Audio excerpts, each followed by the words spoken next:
Welcome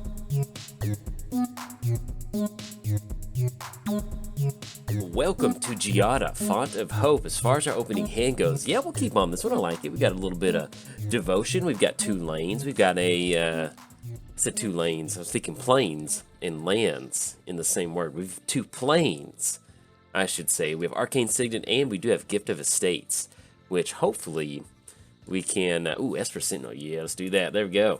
Let's lead off with Esper Sentinel. I was going to say, hopefully we can get Gift of Estates going pretty soon. We are playing against a green deck, so hopefully they will be getting some ramp going. But yes, welcome to Giada. We're going to be going Into the Arms of an Angel by Sarah McLachlan today. And that's I've been listening to that song for 10 hours to get ready for Giada, so I hope you're ready. I haven't been doing that. All right, so let's go and lead off with Plains. Let's go ahead and go for Giada. That's going to be 1-2, because that's just like getting the mana rock down. And anything else, we will pass the turn over to our opponent. We're playing Giada, Font of Hope. Flying and Vigilance. Each other angel you control enters the battlefield with an additional +1 counter for each angel you already control. Then tap, add white mana to your mana pool. And Linvala, and let's see, non-creature spells. All right, so we can still do some stuff. So we can go for Gift of Estates if we want to. And if we end up going Gift of Estates, it's going to be 3 planes in the hand because they have more lands than we do. And then we can still tap down a land. Yeah, let's do that. So it's going to be 1, 2, 3. I'm going to grab ourselves 3 planes. Let's get it planes onto the battlefield. And let's go for Angelic Curator. I kind of like that. I'll be able to tap that down for white. There we go. Get that down. It's going to be a 2-2. And then anything else, we will pass the turn over to our opponent. There we go. Playing gets Gaddock Teeg. Mr. Old Man, get off my lawn. Non-creature spells with mana value 4 or greater can't be cast, and then non-creature spells with X in their mana cost can't be cast. So he doesn't want you getting on his lawn, or your lawn for that matter, and wants to make sure that nothing has fun. And I was about to say, if you're playing against Gaddock Teeg, most of the time it's going to be some sort of Hate Bears style deck. So they're going to swing in for 2, and then we're cool with that. So we're going to let that come on in. That's going to knock us down to 38. And then we get down Linvala, and then hopefully keep our opponent at bay. So we do miss out on Court of Grace, which is a little bit of a bummer, but we can get some stuff moving. So, all right, so we draw into Gisela. So let's go and lead off with Plains, and we do have Arcane Signet 1, 2, and that'll be 1, 2, 3. Yeah, we can still get one of our 4 drops down. So let's go for Arcane Signet. And I think what we end up going for, they don't really have any activated abilities right now. And that's only activated abilities of creatures your opponents control. So I actually do like Gisela getting that down. So we're going to tap down Giada for an angel spell. And that's going to be a 2-2 in the air. Which if we're right... No, we can't run into... We don't want to run into Bygone Bishop. We don't want to do that. So anything else, we will pass the turn over to our opponent. So we did cover both commanders. To give a quick shout out to our sponsors, TCG Player. If you go to bit.ly/JoltMTG, that will apply my affiliate link. That'll allow you to get some cards and help support the channel at the same time. So if you do use that link, much obliged. I certainly appreciate it. Let's give a quick shout out to MTGOTraders. If you need to play Commander online, they've got you covered. And last but not least, I started a Patreon, so if you'd like to directly support cool content like this, there's a link down in the description below. But if you're on song count 7 of In the Arms of an Angel, while you're listening to or watching Giada, it is officially free time. Let's have some fun.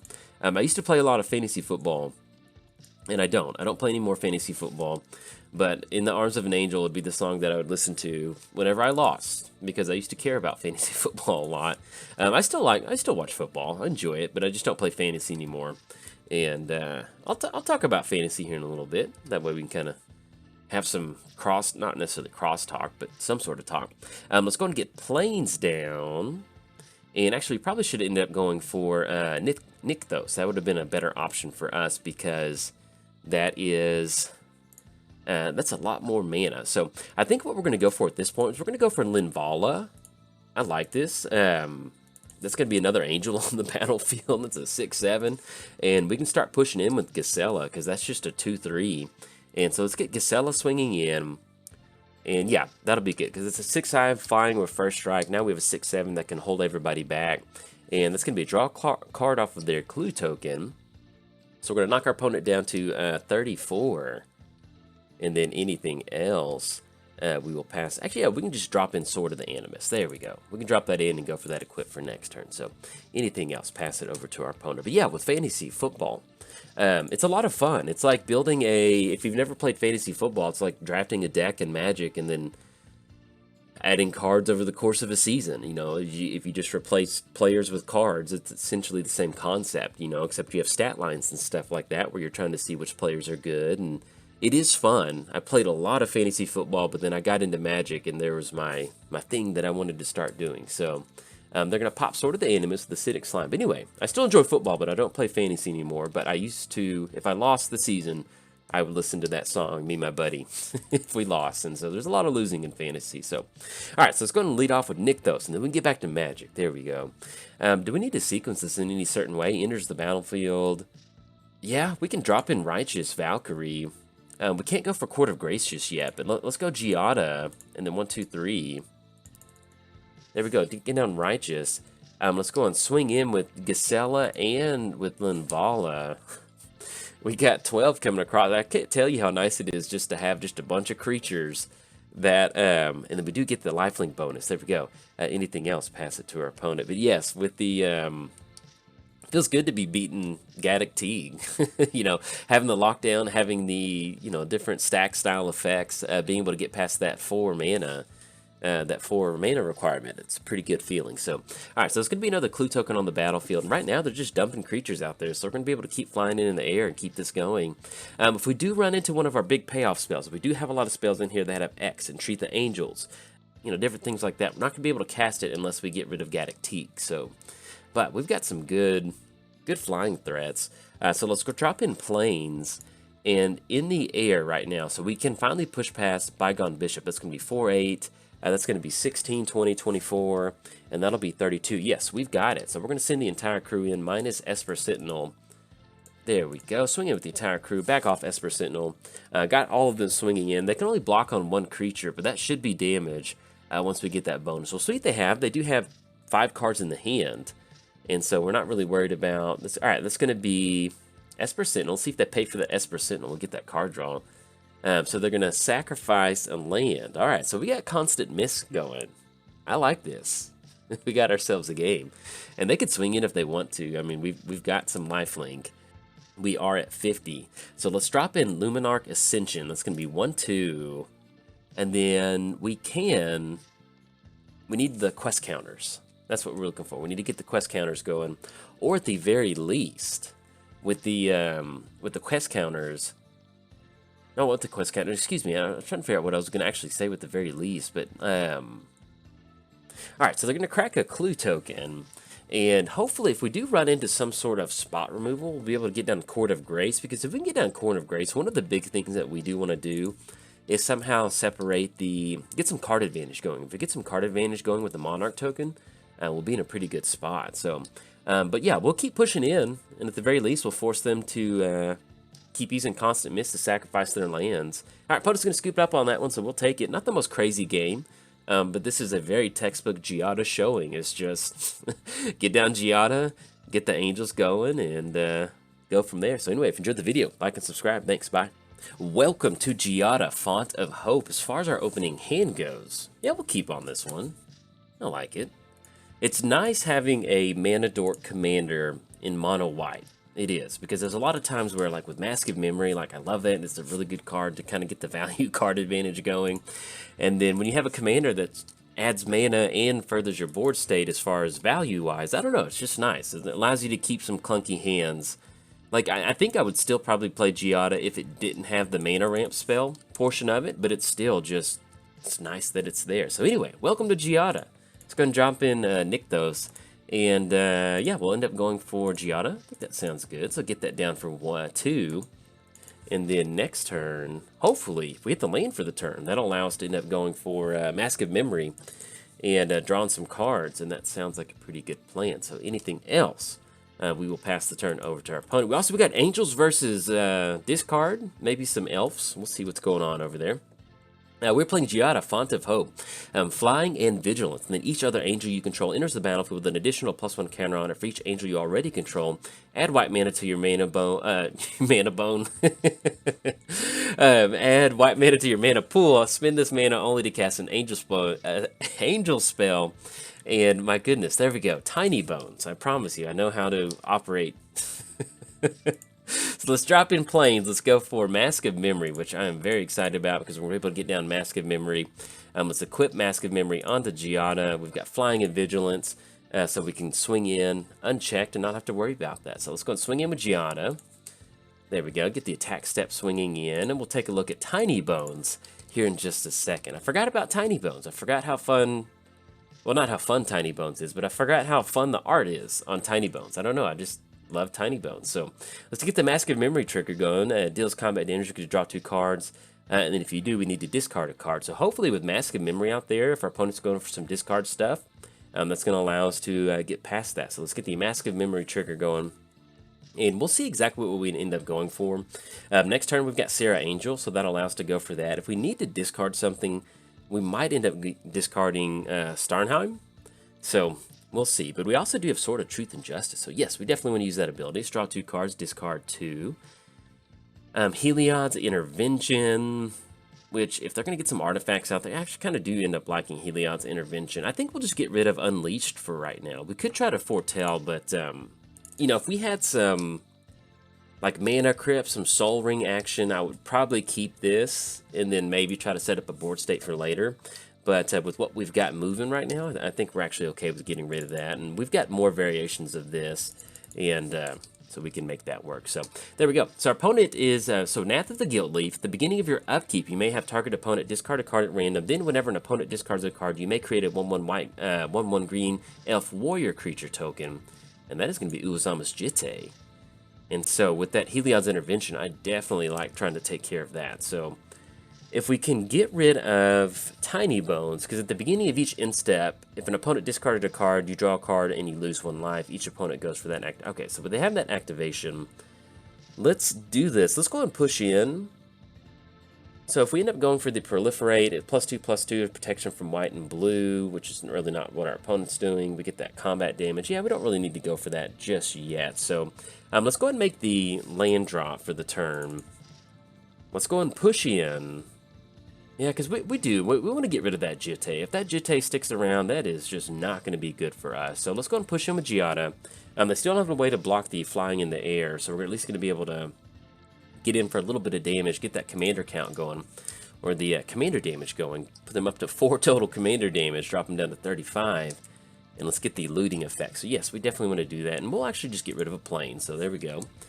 And then we go to our main phase. I'd really, really love to get rid of Tiny Bones out there. I would love to have that happen.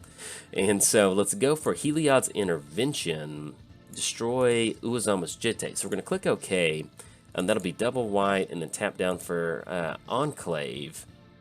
And actually, I think we could have sequenced it. No, actually, no, because we needed to tap down for double white either way. And that's still going to end up being 1/2. So we can try to drop in Sarah Avenger next turn. Yeah, I think with Heliod's Intervention, we needed to... we don't have the Devotion for white, so we just can't go for that just yet. But yeah, if we don't get rid of Uzama's Jitte, that's just really going to pick apart our board state. If you've never played against it, I don't, you know... You do see it in Commander a lot, but I feel like I don't see it as much. An unanswered or unchecked Uzama's Jitte, once it gets those counters on there, it is just crazy. Alright, so our opponent is going to go for Tergrid.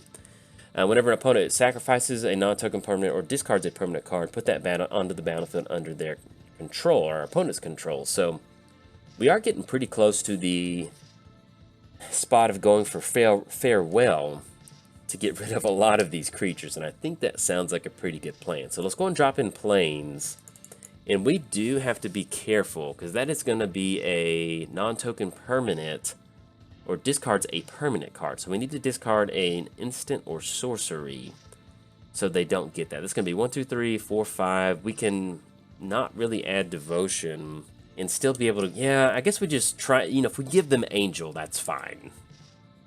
Yeah, that's fine. We need to get in, because we need to get to 6 mana to be able to go for Farewell, and especially if our opponent ends up going for Nath. So let's go and swing in with Giada. We're going to get that 2-card draw, and then hopefully we can get Giada down and then kind of deploy out from there, because really going Sierra Avenger and Segovian Angel, we got some good stuff, because we're definitely not going to discard Farewell. So yes, we will definitely use that ability, and then I guess we need to discard a card.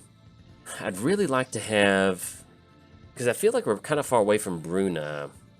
I'd hate to lose that, and I'd really like to be able to deploy out Segovian Angel to kind of get the counters going, because we got Angel, Sarah Avenger, Righteous, Valkyrie. We end up discarding Sword of Truth and Justice. Then they get it, they equip. And, you know, I think I'm actually okay with that, because that puts us on Farewell, and that has them doing that. So we'll go and get rid of Sword of Truth and Justice, and that's just a, yeah, that's just a proliferate. So we'll discard that. So unfortunately, they do get the Sword of Truth and Justice, but at least we're going to be able to get the lane drop and be able to go for Farewell. So we go to our second main phase, and then we'll be able to find a way to hopefully deal with their board state. Not find a way, but we'll be able to deal with it next turn. So anything else, we will pass the turn over to our opponent. Yeah, with Sword of Truth and Justice, if they end up getting fast mana, they might end up trying to equip that onto something. And then if they end up going for Nath, at the very least, that'll be them deploying out a lot of their mana for next turn. And that'll give us the opportunity to hopefully end up... oh, bummer. Oh, no, that is not good. Hopefully we get Farewell. Let's see. All right. That's a bummer, partner. Okay, so that's gonna be. Oh, look at this. This is brutal. And we get hit. Our Farewell goes to the graveyard. Goes to the bin. Oh no, this is not good. Okay, so they've got a good Angel crew out there. We're going to go for Bonder's Enclave. And excuse me, we can't go for Bonder's Enclave because we don't have a draw source. Yeah, I was not expecting the Mind Twist for 5. Was not expecting that. So we got Turgid swinging in for... Turgid the Turd swinging in for 4/5. Let's see. We got to let that go through, I guess. I mean, at least we've got Sarah Avenger for next turn. But then they've got... I mean, we got board wipes in here. This is mono white, so the game's not over. But the whole discarding the Sword of Truth and Justice, like setting up for a Farewell, unfortunately we didn't see the Mind Twist going, so... Let's see, we still have Mask of Memory though, which is kind of nice. Let's see what we draw to. Maybe we top deck a removal. Sorry, that is not a removal spell. We're going to go to the attack step, and I guess we just... And that has to be combat damage. And there's no way we can push past our other flying creatures, so... yeah, I guess we just drop in. We go Plains, we go Diamond. We drop in Sarah Avenger. And then maybe we just, I'm not gonna lie, this is not looking good. All right, anything else? Pass the turn to our opponents. If you're keeping score at home, you can definitely put it in the category of, this is not looking good. Hopefully we can make this. So, but anyway, this is what makes Commander fun sometimes, is that, you know, use your imagination. Imagine we get this amount of angels on our side of the battlefield. Because I think, had we not hit Mind Twist, we would have been able to go Giada into Segovian Angel, into Sarah Avenger, into Righteous Valkyrie, and then that would have put us on a very, very cheap Safara for just 1 white mana. And then we would have had a very, very nice board set. Yeah, even if we do run into a board wipe, they've got Sky's Blade. Creatures are indestructible. So anyway, this is what we're trying to do. So just imagine if you just take these 4 angels and move them to this side of the battlefield, then we're in a good spot. But you can also see how I built Turgid once, and it was fun, and I enjoyed it. But yeah, that's a gnarly effect right there. Just simply just sacrificing a permanent or discarding a permanent, put it onto the battlefield under your side. That's a very strong effect, and it's such a strong effect that, you know, it doesn't necessarily need to be banned in Commander. I feel like it's fine to exist within the realms of Commander.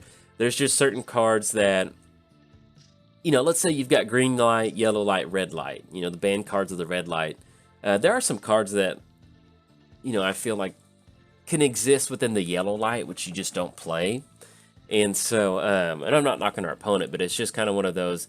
They're just so, like, Consecrated Sphinx is an amazingly good card, but in 1v1 Commander, it just ends the game. You know, like in a multiplayer setting, it's not too bad, but in 1v1 Commander, like Consecrated Sphinx just ends the game. You know, every time I put it in the deck, people would just scoop as soon as I got it down, and I just got more than 4 card draw from it. And so, kind of same thing with Turgid, and so that's why I don't really put it in a lot of my builds, is because, in 1v1, it's just, you get a lot of people that scoop up pretty quick. So, opponent's going to be playing our deck. They've got some good stuff moving. So, they've got the 11-11 out there with sort of Truth and Justice. They're going to be able to proliferate. And we'll see what we draw into for next turn. I mean, I guess technically we can chump block and keep... Yeah, we'll keep it going, so we'll see what's going. All right, so we run into Plains. We do have Bonder's Enclave, so let's go for the activation. Let's go 1, 2, 3. And we've got a land drop. We've got Smothering Tithe, which I guess we'll just go and roll this bad boy out. Why not? Let's get Smothering Tithe down. And then we'll pass the turn to our opponent. I think we can block on a 13-13, block on the 7-9. And still have something to do for next turn. So we'll go and pass the turn over there to our opponent. But yeah, with like Tergrid, so it's kind of like Tergrid, Consecrated Sphinx. I don't play with Necropotence a lot just because that is... It just accelerates the game plan very, very quickly. Not that there's anything wrong with that, but it's just kind of one of those... It just, you know, it leads to some busted lines of play. So, but anyway, long story short, Tergrid. Crazy strong commander card. All right, so we got just a 13-13 swinging across. And, oh, excuse me, we can't, I guess we can't, block. Oh, excuse me, he's got protection from white and blue. Yeah, there we go. So good game to our opponent. They got it on this one. Sword and Truth, the Justice is going to get it because it has protection from white, which is all they have to do. So, good game to our opponent. It was very nice seeing that. I was just not expecting the Mind Twist, and, yeah, that's a wonderful way to get a lot of angels on the battlefield, and especially from our hand. Maybe, if we somehow get lucky on that Mind Twist for 5, end up with Farewell, we've got a chance at that, but hey, that's how Commander goes, and that's what makes it fun. So, anyways, if you enjoyed the video, like and subscribe. Thanks, bye.